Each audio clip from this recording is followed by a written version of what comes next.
All right, young scholars, let's dive into the world of law and order. Today, we're exploring the U.S. court system, a super important part of our legal playbook. Think of it as your ultimate referee, resolving disputes and making sure everyone plays by the rules. By the end of this, you'll see how the court system helps keep everything fair and square in our society.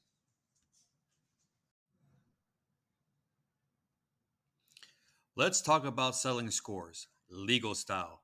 Not every argument needs to end up in a courtroom showdown.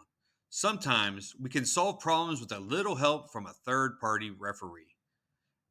Enter mediation and arbitration. Mediation is like having a neutral friend help sort things out, perfect for the situations like family disputes or work conflicts. And when you need a final decision, arbitration is your go to, often used in businesses or contract disputes. It's quick, it's fair, and it keeps things moving. Welcome to the courthouse, where the magic of justice happens. Courts are like the ultimate problem solvers in our society. They handle everything from civil disputes, where folks argue over rights or money, to criminal cases, where someone's accused of breaking the law. Think of courts as the stage where the drama unfolds and justice takes the spotlight. Ready to level up? Our court system is like a video game with different levels. At the ground floor, we got the trial courts, where every case starts. If you're not happy with the results, you can move it up to the appellate courts, where they review what happened below, and then they make a decision. And if you don't like that, it can be moved up to the top. We've got the U.S. Supreme Court, the final boss in the legal world. This is where the most important decisions are made. Let's see how it all stacks up. Here's where the action kicks off: trial courts. These are the courts that get the ball rolling. They have what we call original jurisdiction, meaning they're the first to hear a case. Imagine it like the first chapter in a legal story. The evidence is presented, witnesses take the stand, and the judge or jury makes a decision. It's where the case gets its big debut. Next stop, the appellate courts. Think of these as the instant replay booths in a sports game. They don't rerun the whole game, they just check to make sure everything was called correctly. Appellate courts look over the trial records and legal briefs to spot any mistakes. If something was off, they might send it back for a do over. They help keep the legal game fair. Now let's talk about the big leagues, the U.S. Supreme Court.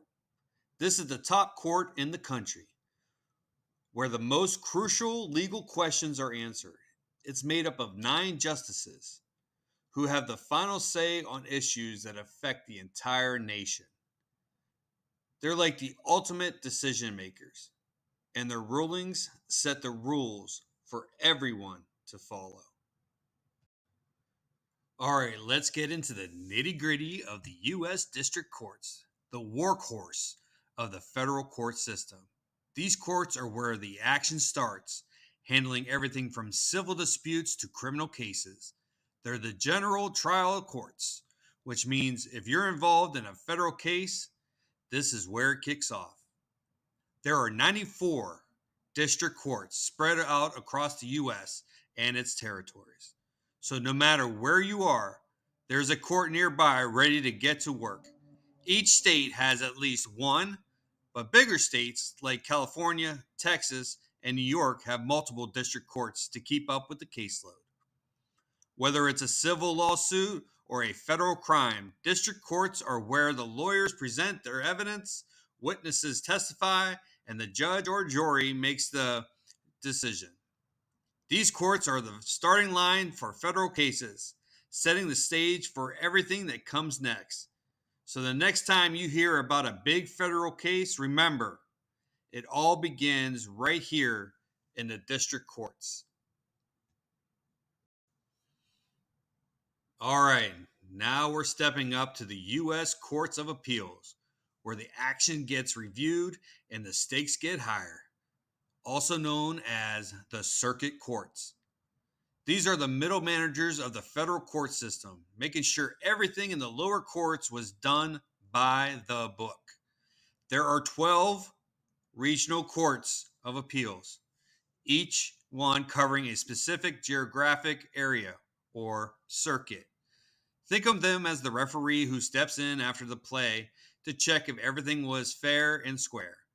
They don't retry cases. Instead, they review what happened in the district courts to ensure that the law was applied correctly. If something went wrong, they have the power to set it right. And then there's the DC Circuit, which is the league of its own. This court handles cases that involve federal regulations and government actions, making it one of the most influential appellate courts in the country. It's like the circuit court with VIP access to all things federal.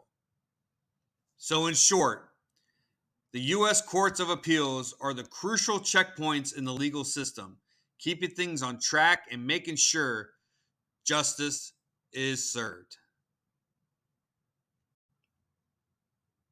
All right, now it's time to talk about the state court system and how it plays on the big stage with the federal courts. State courts are the go to for cases involving state laws, whether it's a local dispute or something that happened within the state borders. These courts handle everything from traffic tickets to more serious criminal cases, all under the rules of state law. But here's where it gets interesting. What happens if a case in the state court touches on federal law or involves the U.S. Constitution? That's when the big league comes into play. If there's a federal issue at stake, like a state law that might conflict with the Constitution, that case can be bumped up to the U.S. Supreme Court. It's like starting on the state level, but then getting called up to the national team if things get serious. For example, if a state passes a law that someone believes violates their constitutional rights, they can challenge it all the way up to the Supreme Court. This ensures that the state laws don't step on federal toes on infringed on the constitutional rights. So while state courts handle a lot of the everyday legal stuff, they're always connected to the bigger picture, with the U.S. Supreme Court ready to step in when the stakes get high. Now, let's dive into one of the most talked about cases in U.S. history, Roe v. Wade. Back in 1973, the Supreme Court made a landmark decision that legalized abortion across the entire country. It was a huge moment, setting a nationwide standard and making sure everyone had the same rights when it came to this issue. Fast forward to 2022, and the legal landscape shifted in a big way. The Supreme Court overturned Roe v. Wade in a new case called Dobbs versus Jackson Women's Health Organization. This all started with a Mississippi state law that restricted abortion, which didn't sit well with some folks who believed it violated the rights established by Roe v. Wade. The challenge to the state law made its way up to the ladder, going from state courts to the federal courts, and eventually landing in the Supreme Court. The results? The court ruled to overturn Roe v. Wade, giving individual states the power to decide their own abortion laws. This case shows how a state law can climb all the way to the highest court in the land and change the legal game for the entire nation. It's a prime example of how what starts in a state courtroom can end up rewriting the rules on a national level. Let's get into the nuts and bolts of how courts figure out who gets to hear a case. This is what we call jurisdiction. Think of jurisdiction as the court's permission slip to handle a case. It determines which court has the right to take on a particular legal issue. And it's a big deal because it keeps everything organized and fair. Jurisdictions can be based on a few different factors. First, their geography. Where did the event happen? Then there's the subject matter. What is the case about? Finally, it can depend on the parties involved, who's suing whom. All of these factors help decide where the case should go. Now, there are two main types of jurisdictions you need to know about. First up is original jurisdiction. This is the court that gets to hear the case first, kind of like the starting point in a race. Then we have the appellate jurisdiction. These are the courts that come in later to review what happened in the lower courts, making sure everything was done by the book, like we spoke about before. So, jurisdictions is all about making sure cases are heard in the right place by the right court at the right time. It's like giving each case a VIP pass to the court that best suited to handle it.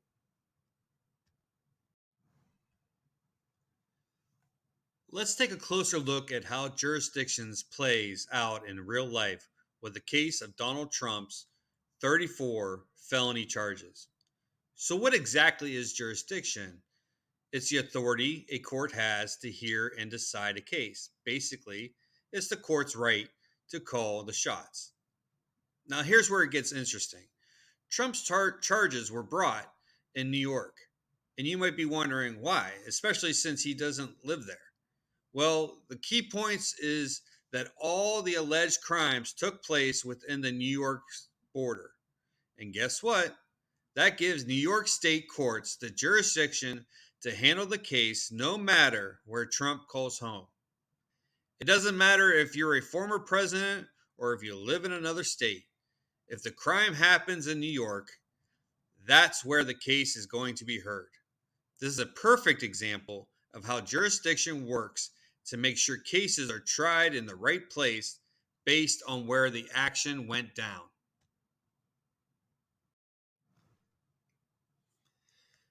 Now let's jump into the world of civil cases with the high-profile defamation battle between Amber Heard and Johnny Depp. This case is a prime example of how jurisdiction works in civil matters. So why was this drama-filled case tried in Virginia of all places?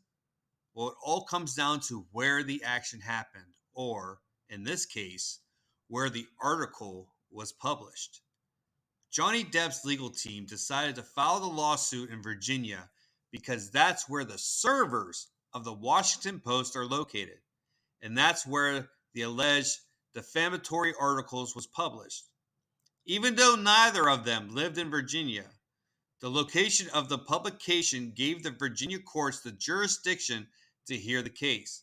Plus, Depp's team believed Virginia's defamation laws would work in his favor. So the choice of where the file wasn't just about geography. It was a strategic move to make sure the case was heard in the court that could offer the best outcome. This shows how location and legal strategy go hand in hand when determining jurisdiction in civil cases. All right, young scholars, we've covered a lot of ground today, so let's bring it all together. We started off by diving into the structure of the U.S. court system, from the action-packed trial courts all the way up to the big leagues, the U.S. Supreme Court. We learned how jurisdictions decide which court gets to hear a case, whether it's based on geography, subject matter, or the people involved. We explored how case can jump from state courts to the federal level, especially when they involve big constitutional questions like in Roe v. Wade. We also took a closer look at some real-world examples like Donald Trump's 34 felonies in New York and Amber Heard versus Johnny Depp defamation trial to see how jurisdiction plays out in both criminal and civil cases. So what's the takeaway? The court system is a complex, well organized machine that makes sure justice is served fairly and efficiently. Whether a case starts at the state level, moves to the federal courts, or even ends up in the Supreme Court, understanding how these different elements work together help us see the bigger picture of how the law keeps our society running smoothly. Now that you've got a solid grasp of how it all works, you're ready to think like a lawyer, analyzing where a case belongs and how it might play out. Great job, everyone, and keep those legal minds sharp.